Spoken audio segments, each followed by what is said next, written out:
Hello students, कैसे हैं आप लोग? Welcome to this session. My name is doctor Kavita Rawat, your English teacher from ICT virtual classroom. Today we are going to discuss the question answer of this chapter, Landscape of the Soul, from the book Hornby. तो बच्चों, हमने जो है ये chapter complete कर लिया है. I hope आप लोगों की समझ में आ गया होगा कि यहाँ पे हमने जो है दो पेंटर, और इसके राइटर कौन है? नैटली ट्रॉव रॉय. तो किस तरह से उन्होंने बताया कि what is the difference between the painting of eastern और वेस्टर्न, कंपेयर करा है, कंट्रास्ट किया है. तो ईस्टर्न पेंटिंग जैसे हमने देखा था, चाइनीज की जो है पेंटिंग्स देखी थी, उसमें कि उसमें क्या किस तरह से वो ड्रॉ करते हैं, वो इनर सोल से, अपने थॉट से, इमेजिनेशन से वो ड्रॉ करते हैं. रियल पिक्चर नहीं होती है. But on the other hand जो हमारी वेस्टर्न पेंटिंग होती है, वो किस तरह से रियल जो देखते हैं एग्जैक्ट वैसे ही वो जो है ड्रॉ करते हैं. तो ये डिफरेंस था दोनों की. और वो चाहते थे कि जो ईस्टर्न पेंटर्स हैं या चाइनीज पेंटर हैं, वो क्या चाहते हैं कि अगर व्यूवर उसको देखे, उनकी पेंटिंग्स को देखे, तो वो अपने व्यू से, अपने जो है इमेजिनेशन से, अपने थॉट से उसमें देखे कि यहाँ पे माउंटेन है, यहाँ पे फॉरेस्ट है, और क्या चीजें जहाँ यहाँ पे हिडन है, या क्या चीजें मे भी हो सकती हैं उसमें. तो वो अपनी imagination. On the other hand जो वेस्टर्न पेंटर हैं, वो क्या चाहते हैं कि कोई भी पिक्चर है, जो भी पेंटिंग है, वो जो व्यूवर है वो उनकी आईज से बोरो करके, उनकी आईज के मत मीन्स कि जैसा उन्होंने बनाई है, ड्रॉ करी है, एग्जैक्ट वैसे ही वो उसको देखें. और इसके बाद हमने पढ़ा था कि ये डिफरेंस देखे थे. और इसके साथ साथ दो हमने स्टोरीज जो इससे नेटली ट्रॉव रॉय जो राइटर हैं, उन्होंने बताया छोटी छोटी स्टोरी के थ्रू. एक ईस्टर्न पढ़ी थी हमने, वुडोजी की स्टोरी पढ़ी थी, और सेकंड वेस्टर्न में हमने पढ़ी थी क्वांटीन की, जो एंटवर्प इस समय जो है इज नोन एज बेल्जियम के नाम से जाना जाता है. एंटवर्प की जो है एक स्टोरी थी क्वांटीन की. तो हमने देखा था यहाँ पे कि किस तरह से उसने एक फ्लाई बनाई थी क्वांटीन ने, और किस तरह से पेंटर जो है उसको से बहुत ज्यादा इम्प्रेस हो गया था, क्योंकि वो जो फ्लाई थी कैसी लग रही थी, एग्जैक्ट रियल में लग रही थी. और किस तरह से वो बाद में वर्ल्ड फेमस जो है क्या बने थे, पेंटर. क्लियर. दूसरा हमने एक सेंचुई पढ़ा था कि सेंचुई means mountain water. Mountain water means yang yin. तो हमने डिफरेंस पढ़ा था, यांग और यिन की क्वालिटीज पढ़ी थी, और जहां पे दोनों का इंटरेक्शन होता है that point is called middle point. और इसी को कंपेयर करा था विद द प्राणायाम. प्राणायाम से ब्रीथ इन, और जो मिडिल पार्ट था उसको हमने क्या बोला था, जहाँ पे हम होल्ड करके रखते हैं, रिटेन करके रखते हैं, मेडिटेशन. तो meditation point is the void, middle void, और ब्रीथ आउट. तो इस तरह से हमने ये पढ़ा था. देन नेचर के बारे में पढ़ा था कि उनका जो है क्रिएटिविटी थी, आउटवर्ड क्या थी, आउट आर्ट थी उनकी. कैसी थी आउटसाइड आर्ट, कि किस तरह से उन्होंने इमेजिनेशन, और जो अपने कहीं से आर्ट नहीं सीखी थी, प्रोफेशनल नहीं थे, और किस तरह से उन्होंने वेस्ट मटेरियल, जो अपने घर का मटेरियल था, रिसाइकल मटेरियल को यूज करके, क्रॉकरी टूटी थी या कोई टिन था, उनको यूज करके उन्होंने रॉक गार्डन बनाया था. और किस तरह से वो वर्ल्ड फेमस बना, और अभी भी वर्ल्ड फेमस क्या है, वो रॉक गार्डन. कई लोगों, जैसे कल भी मैंने पूछा था आप लोगों से, कई बच्चों ने देखा भी होगा रॉक गार्डन. अगर नहीं देखा है तो एक बार जाके वहां पे उसको जरूर देखें, rock garden eight Chandigarh. Clear. और उन्होंने लास्ट में क्या बोला था कि मेरा बिगेस्ट रिवॉर्ड क्या है, कि जब लोग वहां जाते हैं और उसमें वहां पे जो एंजॉय करते हैं, वही मेरा क्या है, बिगेस्ट रिवॉर्ड. तो बच्चों, आज हम जो है इसके क्वेश्चन आंसर्स जो है डिस्कस करेंगे. तो ये वाली जो इस टाइप की पेंटिंग है, जिसमें जो है थोड़ी सी ब्लड रहती है, इमेजिनेशन से बनती है, तो उसको हम क्या कहते हैं, चाइनीज या ईस्टर्न आर्ट. तो ये समरी है इस चैप्टर की. This chapter the writer contrast the two forms, जैसे चाइनीज और यूरोपियन. पहले थोड़ा सा इसका ओवरव्यू देख लेते हैं, समरी देखते हैं, क्योंकि इसके बाद जो है हम क्वेश्चन आंसर्स करेंगे, तो मे बी जो है आप लोग परफेक्ट हो जाएंगे आंसर्स देने के. तो यहाँ पे we are talking about two story, Chinese and European art की बात कर रहे हैं, by using two different stories. एक थी हमारी 8th सेंचुरी की, अगर आपको याद होगा, तो एक क्या थी 8th सेंचुरी की, और दूसरी स्टोरी हमने पढ़ी थी 15th सेंचुरी की. टैंग एम्परर की पढ़ी थी, वुडोजी वाली हमने स्टोरी पढ़ी थी. और सेकंड स्टोरी जो थी, painter would not draw an I of A dragon, और किस तरह से एक पेंटर जो है ड्रैगन की जो है आई नहीं बनाता था. क्यों नहीं बनाता था? क्योंकि उसे लगता था, क्योंकि दूसरी स्टोरी क्या रियल है, कि उसे लगता था, कहीं फियर था कि कहीं ये ड्रैगन जो है उड़ के बाहर ना आ जाए. an eye of a dragon, as he feared that the dragon would fly out of the painting. In another story, to represent a European art form, a master blacksmith falls in love. Blacksmith जैसे हमने बताया था किसको बोलते हैं, लोहार को. Falls in love with painters daughter, painter की डॉटर से. The father didn't approve of him because of his profession. और वो क्यों नहीं लाइक करता था, क्योंकि उसका प्रोफेशन क्या था, ब्लैकस्मिथ का. The blacksmith sneaked, sneak mean अंदर जो है एंटर करना स्लोली, चुपके से, into his painting studio and painted a fly. और उसने वहां पे क्या बनाई थी, एक फ्लाई बनाई थी.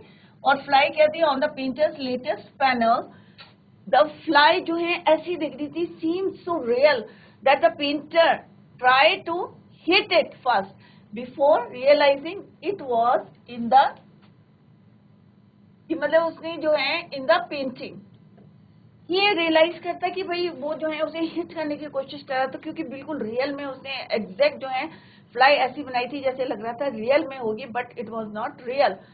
और जब ये रियलाइज करता नहीं भाई ये it was in the painting, ये तो पेंटिंग में किसी ने ड्रॉ करी है, तो वो क्या करता है, painter accepted him as a trainee, और उसको जो है अपना ट्रेनी बना लेता है पेंटर इन हिज स्टूडियो. और लेटर जो है वो ब्लैक स्मिथ की शादी कर देते हैं, मैरिड द पेंटर्स डॉटर. और बाद में क्या बन जाते हैं, वो famous painter, became one of the famous painters of his time. अपने समय के जो है बहुत फेमस पेंटर थे. दीज स्टोरीज, अब वो ब्लैक स्मिथ जो था उसका नाम क्या था बच्चों, क्वांटीन. These stories revealed as to how art form is believed to be followed in two different regions in the world. In Europe, an artist wants the viewer to see, क्या चाहता है कि व्यूअर जो है to see a real viewpoint by borrowing his eyes, कि जैसे उसने बनाया है उसकी आंखों के जैसे उसने एग्जैक्ट बनाया वैसे ही व्यूअर भी देखें. बट जो दूसरी आर्ट थी, the art must be perfect and must be illusion likeness. Whereas in China, the artist does not paint a real one, but uses his inner and spiritual voice to create an abstract piece. मतलब अंदर से जो आता है inner से उसको जो है वो ड्रॉ करता है, और दूसरा क्या करता है, जो दिखता है वही ड्रॉ करता है exact. Clear? The viewer can enter the painting from any point. अब चाइनीज पेंटिंग में क्या है, चाइनीज पेंटर क्या चाहता है कि व्यूअर क्या करे कि ऑल पॉइंट से जो है एंटर द पेंटिंग. और यूरोपियन क्या चाहता है कि एक डेफिनेट एंगल से उसको वो देखे पेंटिंग को. According to his own imagination, the artist wants the viewer to enter his mind and create a path of its own. This concept is called Feng Shui, which means mountain water. When they are used together, they make the world landscape. जब दोनों चीजें मिलती हैं तो आपको भी पता है कि कोई भी लैंडस्केप बनाते हैं तो हम माउंटेन बनाते हैं, रिवर बनाते हैं, फॉरेस्ट बनाते हैं. तो यहाँ पे माउंटेन वाटर, अगर इन दोनों को जो है हम when they use together तो क्या बनाते हैं, landscape. In this chapter the writer contrasts. तो बच्चों ये था हमारी summary and the whole chapter we discussed here. तो आज हम जो है इसके अब क्वेश्चन आंसर्स करेंगे, एमसीक्यू क्वेश्चंस करेंगे, मल्टी चॉइस क्वेश्चंस. क्योंकि अगर आप मल्टी चॉइस क्वेश्चंस कर लेंगे, क्योंकि छोटे छोटे होते हैं और पूरा चैप्टर जो है कवर कर लेता है, तो आप जो है फर्दर क्वेश्चन आंसर्स इजीली दे सकते हैं. तो फर्स्ट क्वेश्चन इज, ये क्या है बच्चों आपके MCQ question, MC multi choice question. First question is your, what path does the Chinese painters art create. क्या चाहता है कि व्हाट पाथ, कौन सा रास्ता बताता है, path does the Chinese painters create. Chinese painter means eastern painting, art create horizontal, vertical. C क्या है, a path for your eyes to travel up and down then back again in a leisurely movement, या stillness. तो which is the correct answer. तो हमें अगर आपको याद होगा तो चाइनीज पेंटर क्या चाहता है कि आप जो है हर एंगल से up and down from all the direction जो है आप जो है अपना एक क्रिएट करें, पाथ क्रिएट करें एंड एंटर दैट लैंडस्केप. तो obviously it's answer is C.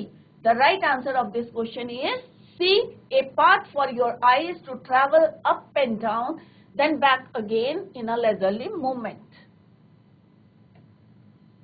So C is your correct answer of this question. Clear? Let's see. Next question is, what according to the painter dwells in the cave? अब painter के according, जब हमने शुरू में पढ़ी थी ये story वुडोजी की, क्योंकि वुडोजी की क्या थी, वो लास्ट पेंटिंग थी जो उसने एम्परर के लिए बनाई थी उसकी वॉल को डेकोरेट करने के लिए. तो उस वॉल में पेंटर ने, क्योंकि राजा ने क्या बोला था बच्चों, वहां पे क्या क्या है, माउंटेन है, फॉरेस्ट है, रिवर है, पर उसके पॉइंट ऑफ व्यू से क्या क्या चीजें थी, पेंटर के इमेजिनेशन से क्या थी कि वहां पे केव में क्या है, ड्वेल्स इन द केव. कौन रहती थी? A spirit, a magic, a mystery, a dragon. तो कौन था वहां पे, कौन रहती थी, ड्वेल्स इन द केव. और केव कहाँ थी? At the foot of the mountain. तो its answer is a spirit. एक स्पिरिट रहती थी, ये किसने बताया था? पेंटर ने टू द एम्पर. तो right answer is your A, a spirit. What according to the painter dwells in the cave? A spirit. Right answer is your A, a spirit. Come to the next question. What is the third element compared? Third element को किससे compare करा था? Prayer से compare करा था, travel से compare करा था, या योगिक practice और प्राणायाम से करा था, या निर्वाणा से करा था? तो what is the right answer? तो जैसे हमने बताया था आपको कि थर्ड एलिमेंट, जैसे हमने यांग यिन में देखा था कि थर्ड एलिमेंट कौन सा था, जो वहां पे क्या था, एम्प्टी स्पेसेस, जहां पे इंटरप्शन होता था यांग और यिन का, उस पार्ट को हमने क्या बोला था, वॉइड. इसी कंसेप्ट को the third element compared with, किससे कंपेयर किया था हमने? यौगिक प्रैक्टिस ऑफ प्राणायाम. जैसे हमने कल भी डिस्कस करा था कि प्राणायाम में हम क्या करते हैं, ब्रीथ इन, फिर हम क्या करते हैं, थोड़ी सी अपनी सांस को क्या करते हैं बच्चों, होल्ड करके रखते हैं, रिटेन, और उसके बाद क्या करते हैं हम, ब्रीथ आउट. तो जो वो टाइम होता है रिटेन का, जहां पे हम मेडिटेशन करते हैं, तो उसको जो है थर्ड एलिमेंट था. तो यहाँ पे हमने third element compared with yogic practice of pranayama. It means right answer of this question is सी.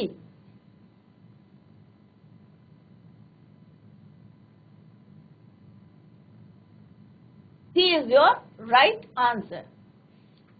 तो कोई भी क्वेश्चन का आंसर देते हैं तो आप समझे कि क्यों हमने ये आंसर दिया, हमने दूसरा आंसर क्यों नहीं चूज करा, तो उसके पीछे क्या है आंसर, तो उसको भी क्लियर होना चाहिए आपको कि क्यों हमने ये आंसर दिए, तो आगे आपको क्वेश्चन इजीली दे सकते हैं. नेक्स्ट क्वेश्चन है बच्चों, what does the European figurative painting mean to the viewer? अब फिगरेटिव पेंटिंग, जो यूरोपियन की फिगरेटिव पेंटिंग है, mean to the viewer, viewer के लिए क्या मीन है? Illusion, imagination, exactly as he sees it from a specific angle. किसी angle से हम देखते हैं तो एग्जैक्टली ऐसे ही दिखता है जैसा कि हम पेंटर ने बनाया, या व्यू ऑफ द पेंटर.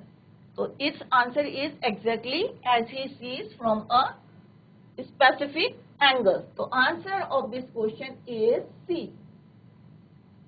क्योंकि यूरोपियन पेंटर क्या बोलते हैं बच्चों, कि जैसे उसने बनाई है उसको एक डेफिनेट एंगल से देखें, स्पेसिफिक एंगल से देखें, और जैसी वो दिखती है, जैसी उसने ड्रॉ करी है, वैसी वो पिक्चर आप भी देखें.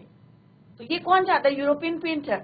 और on the other hand eastern painter क्या चाहता है कि आप हर डायरेक्शन से उसमें अपना एक पाथ बना के उसके अंदर जाएं और अपने इमेजिनेशन से, अपने अकॉर्डिंग से उसके बारे में उसको जज करें. क्लियर?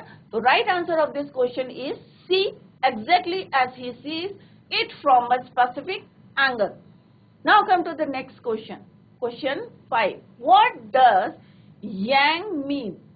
अब यहाँ पे है यांग का मतलब क्या है. अब आपको क्लियर हो गया होगा कि यांग किसके लिए यूज होता है और यिन किसके लिए यूज होता है. तो yang is use for mountain, vertically towards heaven, stable, warm and dry in the sun. Second option है water, horizontal and resting on the earth, fluid, moist and cool, neutral action, receptive, feminine aspect of universal energy. So which is the correct answer of this question? तो अब तो आपको clear हो गया होगा कि यांग हमने किसको बोला था बच्चों? माउंटेन को। और हमने दूसरा पॉइंट लिया था हमने रिवर, तो ये यिन थी और ये क्या था हमारा यांग। क्लियर? और इसके बीच का जो एम्प्टी स्पेस था, इंटरेक्शन पॉइंट था, इसको बोला था हमने मिडल वॉइड। तो आई होप आपको लर्न हो गया होगा कि यहाँ पे। तो what does yang mean? It means, answer सब बच्चों को पता चल गया होगा कि कौन सा है, which one is the right answer? A is the right answer of this question. What does yang mean? Mountain, vertically towards heaven, stable, warm and dry in the sun. क्योंकि माउंटेन को आपने देखा होगा कैसे होते हैं, वर्टिकली टुवर्ड्स हेवन, ऊपर की तरफ होते हैं, हेवन की तरफ, स्टेबल होते हैं, मूव नहीं करते, वार्म होते हैं क्योंकि सन रेज वहां पे पड़ती रहती है, and dry in the sun. Right? तो A is the correct answer. Come to the next question. What does the concept of Feng Shui represent? तो Feng Shui का मतलब क्या है, क्या रिप्रेजेंट करता है? इमेजिनरी प्लेस, या कोई इमेजिनरी प्लेस के बारे में बात कर रहे हैं, या कोई वर्शिप की प्लेस है, यहाँ पे वर्शिप करते हैं, या mountain water, which one use together represent the word landscape? तो माउंटेन वाटर, Feng Shui का मतलब क्या है बच्चों? Feng Shui चाइनीज वर्ड है, it means mountain water yang yin. Clear? और जिसका मतलब है कि यांग और यिन को अगर हम represent together, it forms landscape. तो it means right answer of this question is C, mountain water with which when used together represent the word landscape.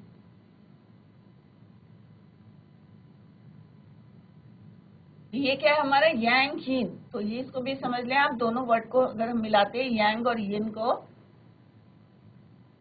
तो क्या बनता है हमारा? लैंडस्केप। क्लियर? तो यांग और yin please plus landscape.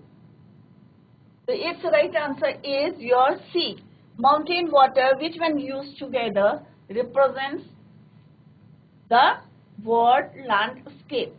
So this is the right answer of this question. What does the word Dao means? D-A-O. Perfection, both the path or the method and the mysterious works of the universe.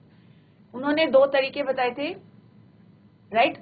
या mystery या royal. So what is the correct answer? Both the path or the method and the mysterious works of the universe. रहस्यमय जो work था universe. The answer is your B. B is the right answer of this question. What does the word Dao means? Both the path or the method and the mysterious works of the universe. Clear? Next question है, what did Quentin do to get into apprenticeship into his master's studio? कि मतलब उसने जो है trainee बनने के लिए क्या क्या था? Asked him to admit him to, क्या उन्होंने उससे पूछा था? या drew a fly on his latest panel that looked real, या उसने उनके लेटेस्ट पैनल में जो है एक फ्लाई ड्रॉ करी थी, और या उसने कोई इंटरव्यू दिया था, या उसने कोई ड्रू करा था ड्रैगन। तो क्या कह रहा था बच्चों क्वेंटीन ने? क्योंकि वो क्या करता था? Fell love in his daughter's love, painter's daughter. तो उसके लिए उसने क्या करा था? क्योंकि उसने डिसअप्रूव कर दिया था उसे। क्यों करा था? क्योंकि वो क्या था? एक ब्लैक स्मिथ था, लुहार था, और उसे पसंद नहीं था दिस टाइप ऑफ प्रोफेशन। तो क्वेंटीन ने क्या करा था? ही स्नेक्ड into the studio, किसी से चुपके से गया था, and drew the fly on his latest panel. Clear? तो आंसर ऑब्वियस है, कौन सा आंसर होगा बच्चों? Drew a fly on his latest panel that looked real, जो कि क्या लग रहा था, बिल्कुल रियल। तो B is the correct answer, the right answer of this question.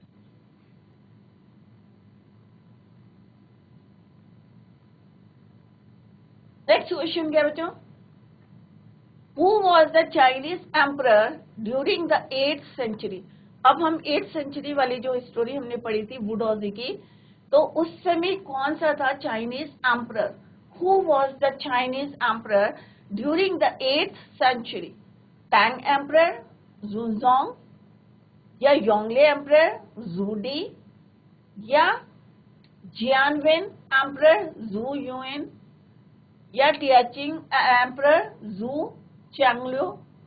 तो which is the right answer. अगर आपको याद होगा कि हमने जो पढ़ा था चैप्टर में शुरू में, जब हमने स्टोरी पढ़ी थी ईस्टर्न वाली चाइनीज, तो उसमें वू डॉजी जो है उसकी लास्ट पेंटिंग किसने बनाई थी, ऑर्डर देके कमीशन किसने करा था, टैंग एम्परर जुनजोंग। तो A is the correct answer of this question. Clear. तो ये स्टोरी भी आपको अच्छी तरीके से याद हो गई होगी वुडोजी की। और दूसरी स्टोरी हमने पढ़ी थी क्वांटीन की, और एक हमने पढ़ी थी कि किस तरह से पेंटर जो है, यूरोपियन पेंटर ड्रैगन की आईज नहीं बनाता था, कि उसको फियर था, डर था कि कहीं ये उड़ के बाहर ना जाए पैनल से।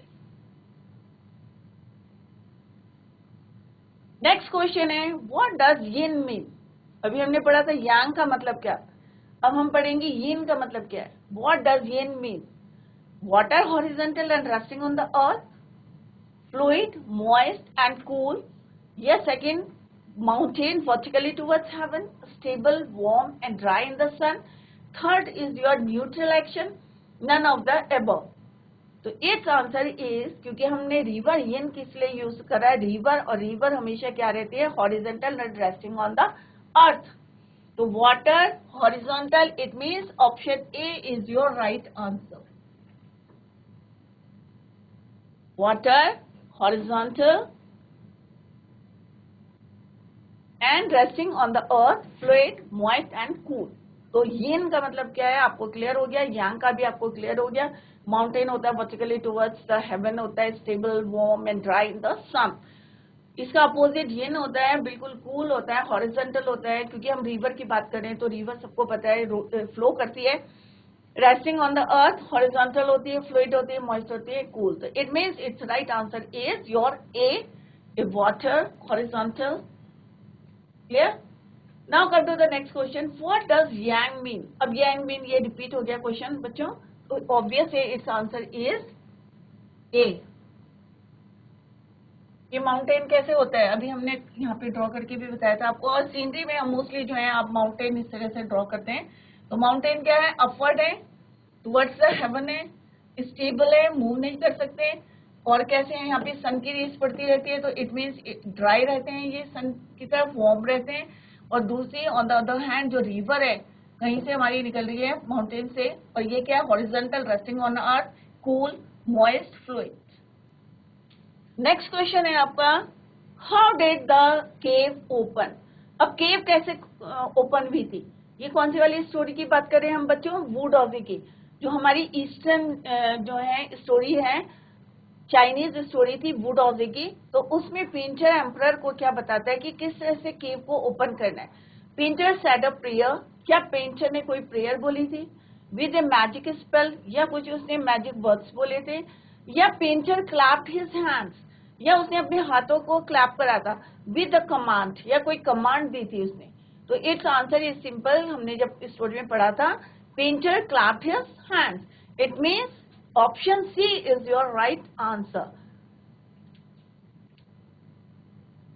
Painter clapped his hands.